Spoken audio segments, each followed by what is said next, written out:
setting new standards in podcast excellence. You have joined the WBT, fully focused on business and taxes. Here is your host, Michael Lodge.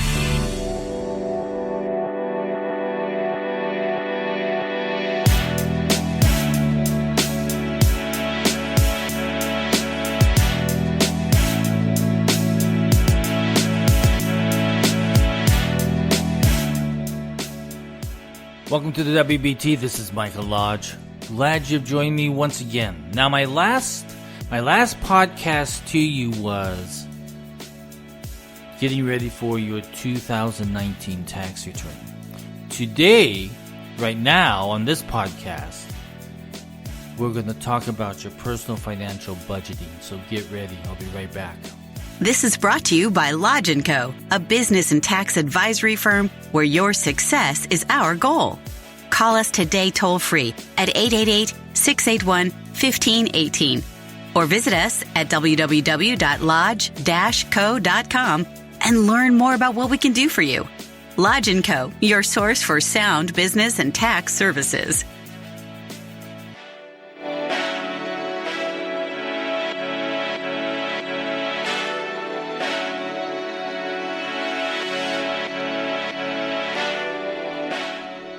You know, over the last week, as I record this podcast, there was a lot of news out there.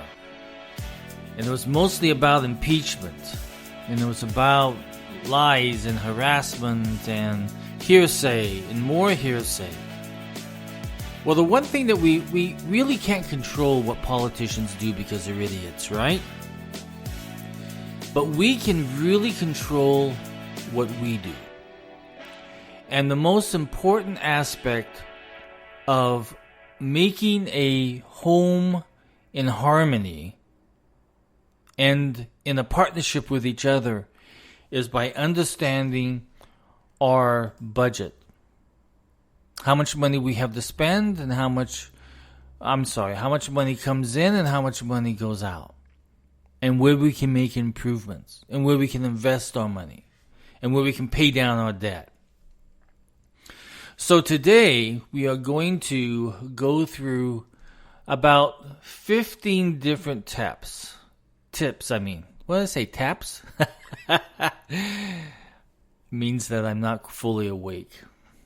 I record these early in the morning, and sometimes the coffee just doesn't kick in as quickly as you think it should. And so sometimes you have to go get a second cup of coffee and get your mouth to start working and your brain to stay awake.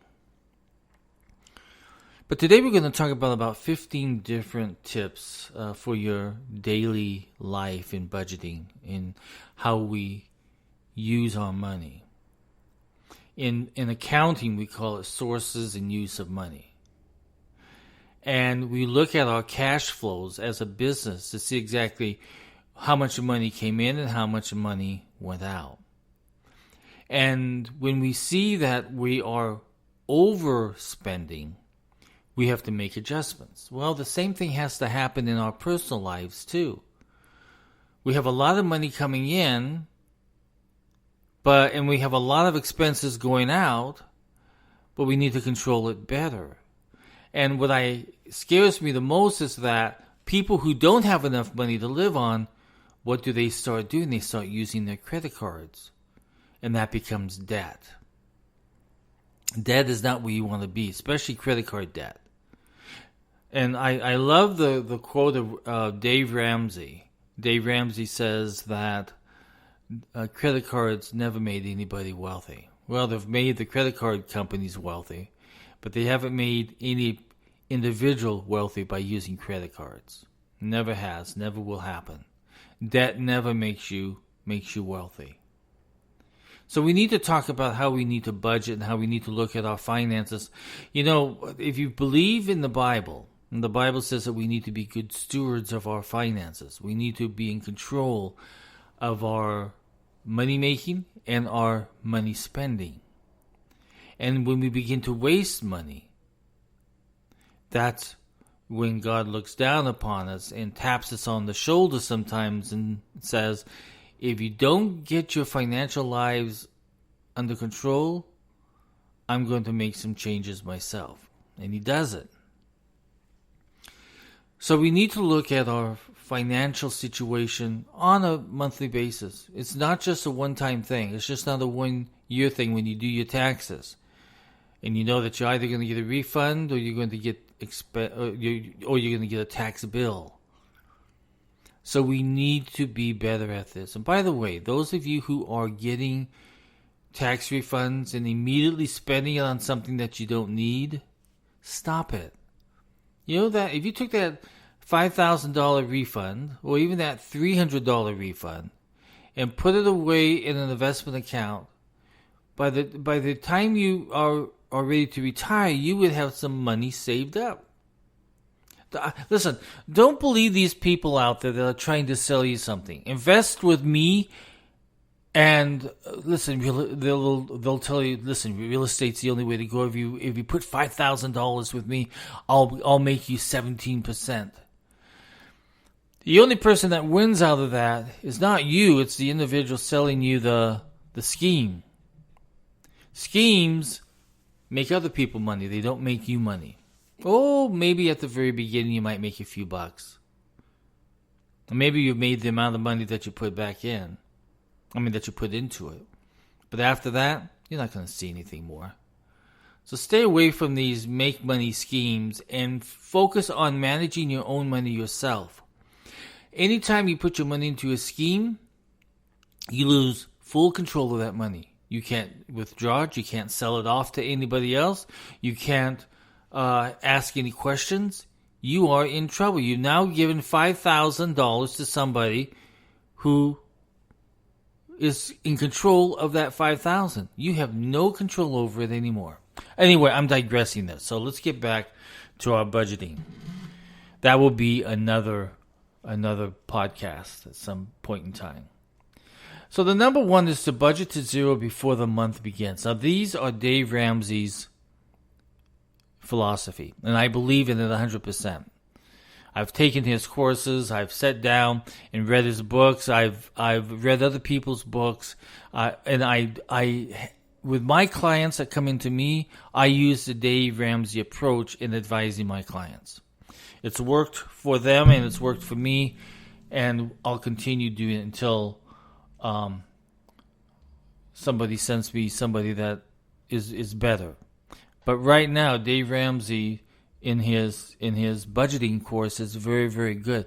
In fact, I was really teaching my clients that way before I even found Dave Ramsey or listened to Dave Ramsey. I find that his technique is a very good technique and it's good advice. And ever since I started my business in 1984, sitting down with sitting down with clients, I pretty much use the same philosophy in advising my clients, so it matches me tremendously. So let's talk about number one, and that's the budget to zero before the month begins. So this means before the month even starts, you're making a plan and giving every dollar a name. Every dollar needs a name, okay? It needs to know where it's going to, where it will be going to. It's called a zero-based budget. Now, that doesn't mean that you have $0 in your bank account. We don't want that. We want money in your bank account. It just means your income minus all your expenses, that's the money that's going out of your pocket, equals down to zero. Okay, so you need to do zero-based approach on this. Number two, you need to do the budget together. If you're married, sit down once a month and have a family budgeting night. Make it fun. Grab some of your favorite snacks and put on a good playlist to help you focus. And then you need to get on the same page with money. So set goals together and dream about the future will look like. Remember, if the two of you are one, your bank accounts should be one too. It's no longer your money or my money. It's our money, honey. Okay? And if you're single, find someone who can act as your accountability partner and help you stick to your goals that you're setting on paper. So the best thing is for a husband and wife or a significant other to sit down on a monthly basis, go through your income, going through your expenses, and seeing what your net income is. Income minus expenses equals net income. See how you can improve on that. You may have a telephone service that you're paying outlandish amount of money for that you can downsize it to a much more affordable plan. Or you may have too many stations on your cable network. Or you may be paying way too much for internet. Or you may be paying way too much in insurance. Or you may be paying way too much in food because you're buying too much and you may be throwing it out. Look at how you're spending your money. But do it together. Don't do it independently. Do it together, because that way you guys are on the same page and you know exactly what you need to do. If one person is doing it, that becomes the bad guy or the bad girl. Okay? So, the most important thing is to sit down, get a journal, get a piece of paper, or get something to write on, get a pencil, and begin to outlay, okay, this is how much wages we have coming in, and also include any rental income that's coming in, any other kind of income that's coming in, side gigs or whatever, put it in there. Mark down all of your expenses, your cable TV, your car insurance, your car payments, everything. To see exactly where you stand. Put all of your expenses in there so that you both know what you're spending on. And do that month by month by month. Set a budget for every single month. In fact, you should be doing this right now. At the end of this 2019, you, your wife, your second husband, your significant other, whatever you want to term them as, sit down and plan it out. Put your budget together. Then every single month after that, sit down in January, put in all of your expenses, and see how well you did against your budget. Businesses do this all the time. We call it budget versus actual, where we take a good hard look at the end of one year and forecast it for the next year, and we say, okay, this is how much revenue we need to have coming in to meet all of our expenses, and we do it month to month. And then what do? We take our monthly reporting and we put it beside our budget.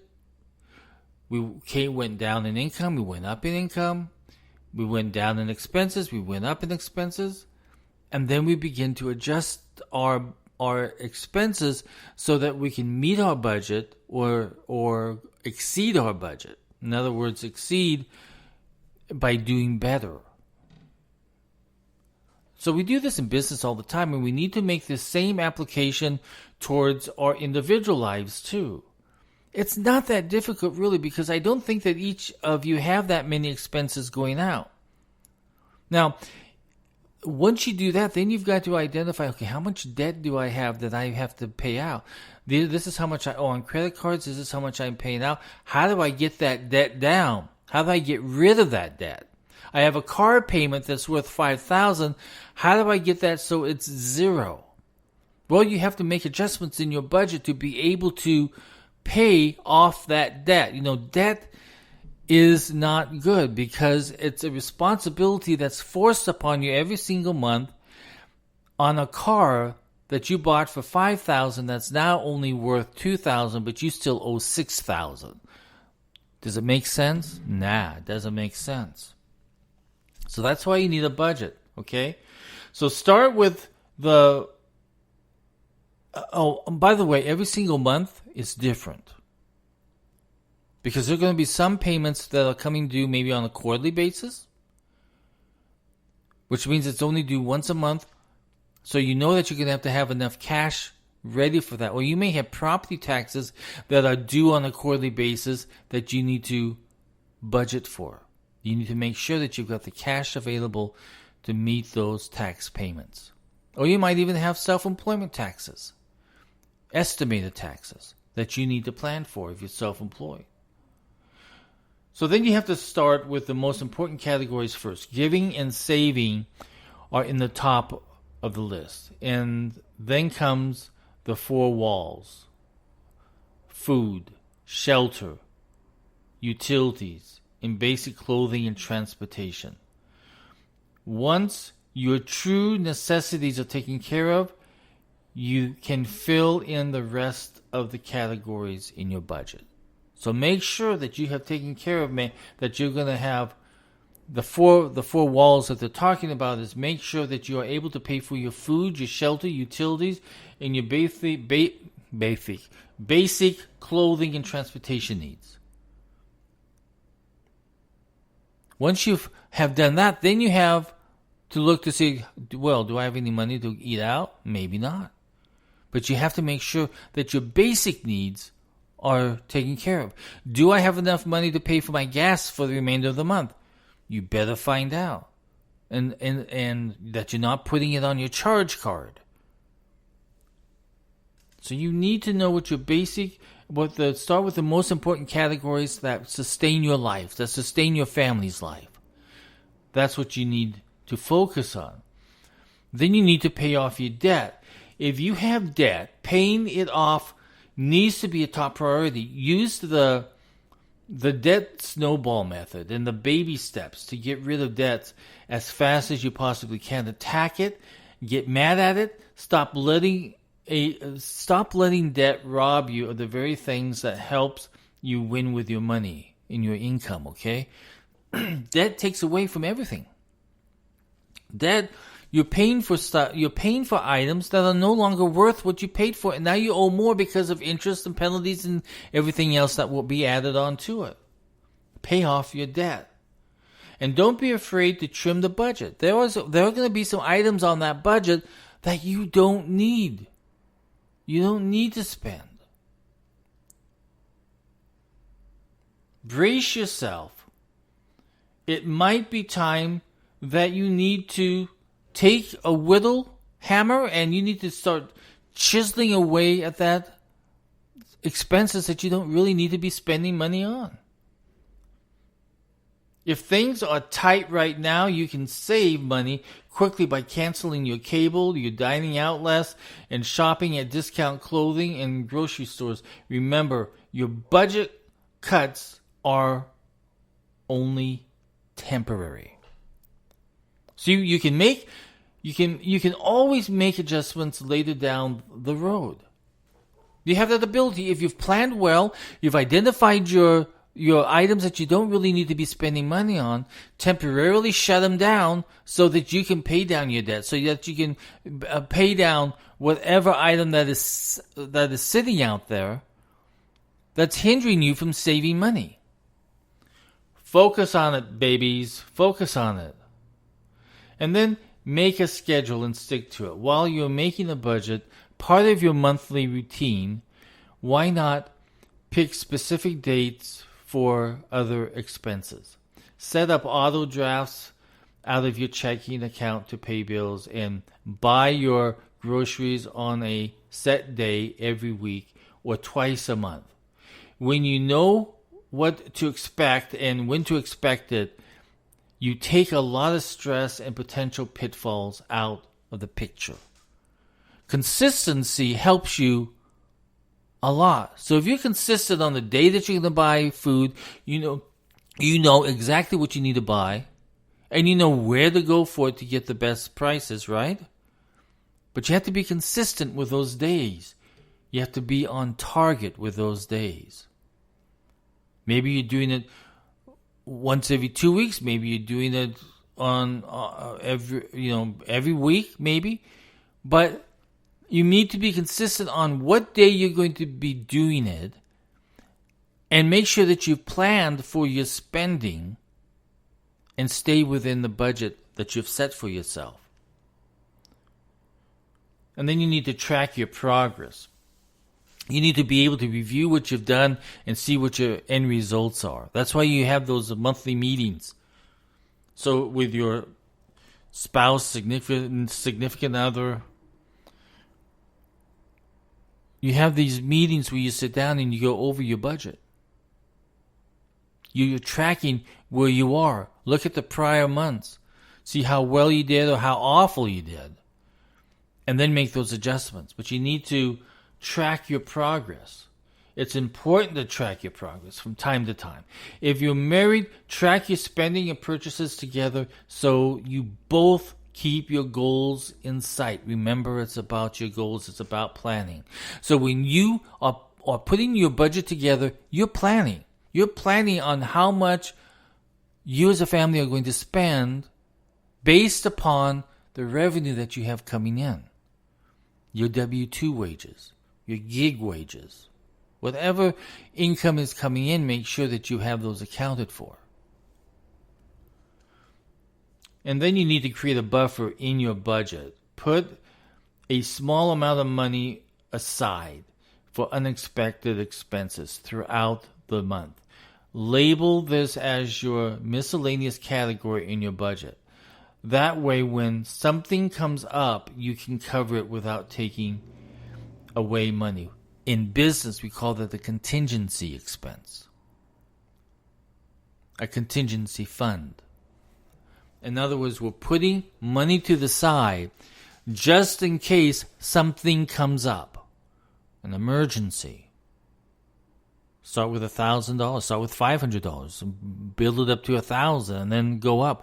But make sure you have that contingency account sitting there in accounting terms, a contingency. Just in case something should happen. You never know. Go to the doctor and you have a deductible. How are you going to pay for that deductible? Out of your contingency account, out of your emergency account. That's why you set those up. You never know. And then you need to cut up your credit cards. I'm telling you, I got rid of my credit cards years ago. I have no credit card debt whatsoever. I now have it planned so that if I need to buy a sofa, I make sure that I save up for that. And I pay it in cash. And sometimes you can even get better deals in cash. If you offer them cash. I'll give you a good example, okay? I'll give you this great example. I had to go to the ER, okay? And by the time I got done, and it was just something that was on my foot that was so painful. And by the time I got done, I was at $6,000 for 2 hours. That's a lot of money. So when they came to me and they said, how do you want to pay for this? And they said, do you have credit? Do you have insurance? I said, no, I don't have insurance. I said, what I will do though, is I'll pay cash for this. From $6,000, it went down to $2,000. Can you imagine that? I was shocked. From $6,000 down to $2,000. Now, if I were to put it onto my not my credit card, but onto my insurance, my deductible would have been about $9,000. So can you imagine? I would have paid a lot of money for an insurance to pay for a $6,000 account. I would have had to pay that $6,000 out of my own money because my deductible did not cover my ER visit. So from $6,000, I went down to $2,000. Sometimes paying cash, there's a discounted rate. Now, just by me telling you that, you know how much hospitals mark everything up tremendously. Use cash for certain budget categories that trip you up. If you're consistently overspending on your grocery budget or fund budget, cash or other categories, and use the envelope system, in other words, putting money into the envelope for those items, to hold you accountable. Use the envelope system. Put your money to the side in an envelope. Put it in your desk drawer. And once that money's gone, you can't use any more money up for that month. If you have said, okay, I'm going to spend $100 on eating out and movies, that's it. That's all you get to spend. You don't get to spend anything more. You don't get to put it on your credit card or your debit card. You're done. You're done. Use your money wisely. And then, I would suggest this also. If you don't know how to use Excel, sometimes there are applications out there on the internet that are budgeting tools that can help you budget. A good one is EveryDollar. If you go to EveryDollar, it can help you through that budgeting process. Do it. It's really, really good. I've used it for myself, as a matter of fact.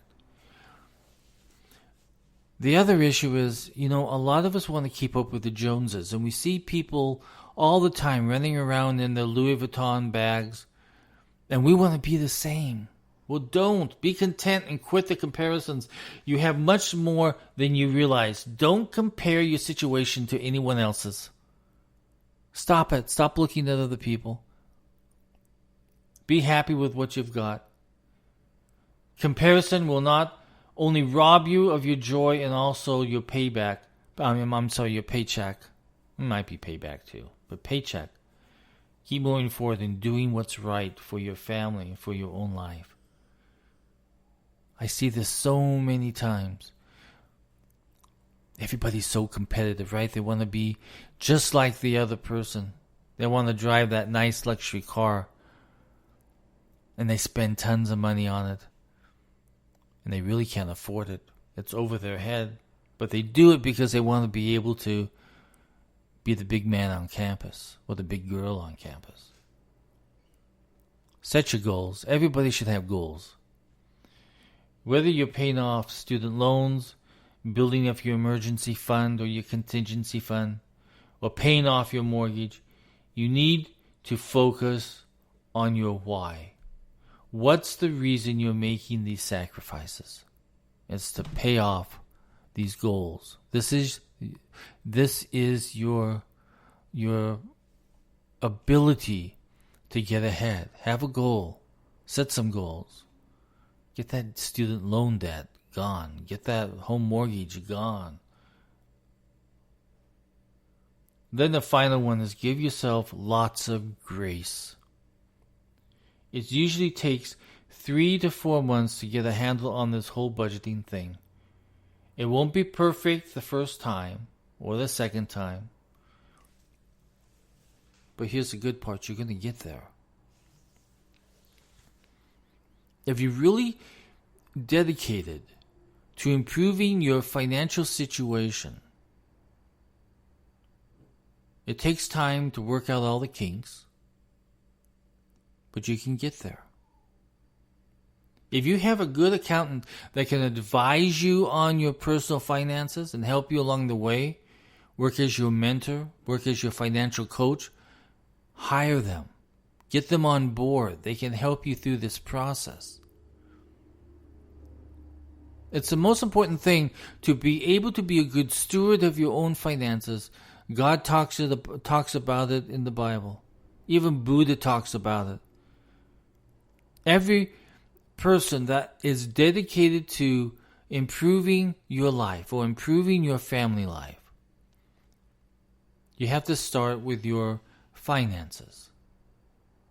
And you have to work at it together.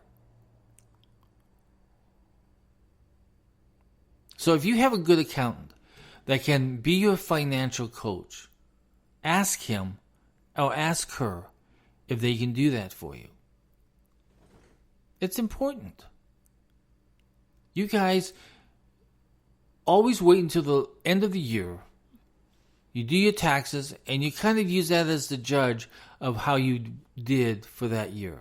How well you did. Or how badly you did. But forget that. You have debt. That's a big, huge responsibility that you need to take care of.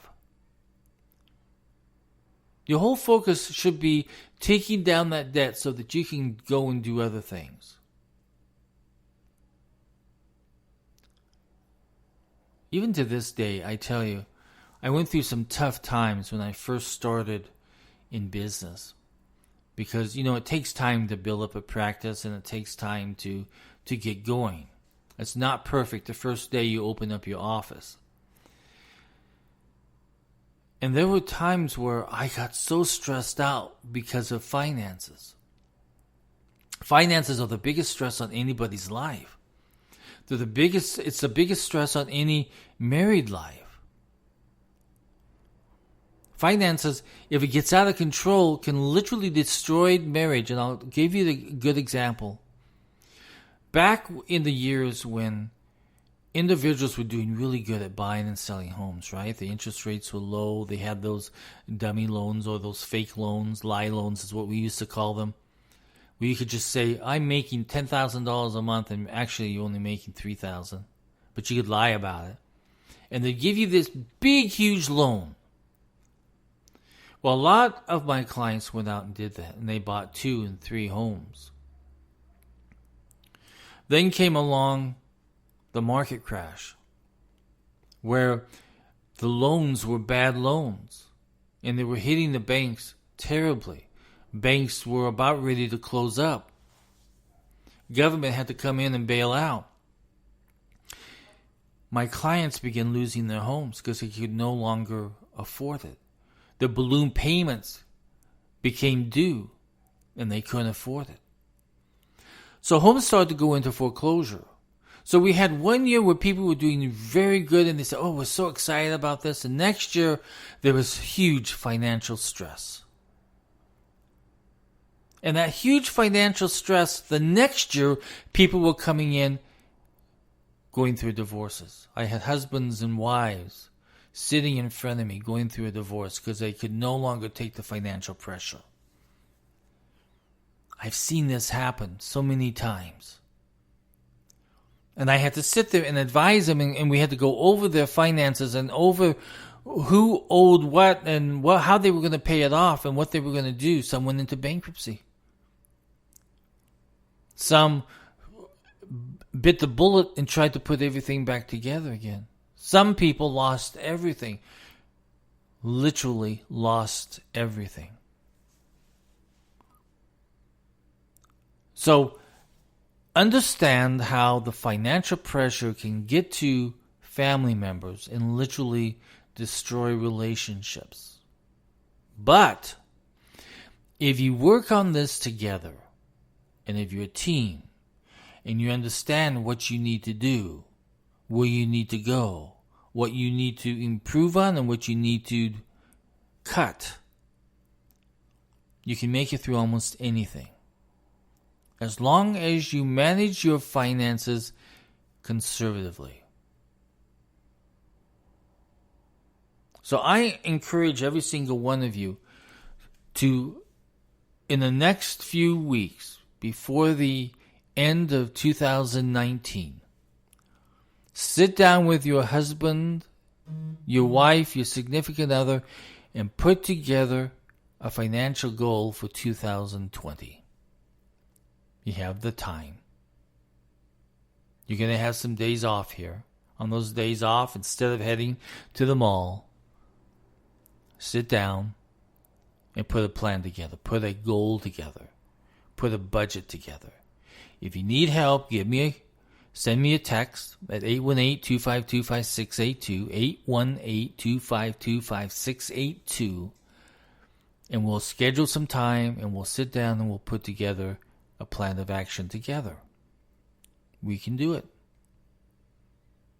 But you need to focus on it in the next 2 weeks. Not in the next 2 weeks, but in the next few weeks before the end of 2019, so that you are ready to hit the road on 2020. You're ready. Your goals are ready. Your budgets are ready.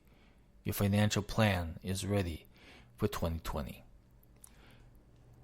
Again, if you have any questions or concerns or want to make an appointment, send me a text at 818-252-5682. I answer all texts. I'll talk with you very soon. Everybody, let's be proactive. Let's be really smart for 2020. Let's get going. Talk with you soon. Bye-bye. Thank you for listening to the WBT with Michael Lodge. Join us again tomorrow as we explore more about business and taxes. Follow us on iHeartRadio and go to our podcast website at www.wbtpod.com and listen to all of our podcasts and read our blogs. This podcast is produced by Michael Lodge and fully focused on content.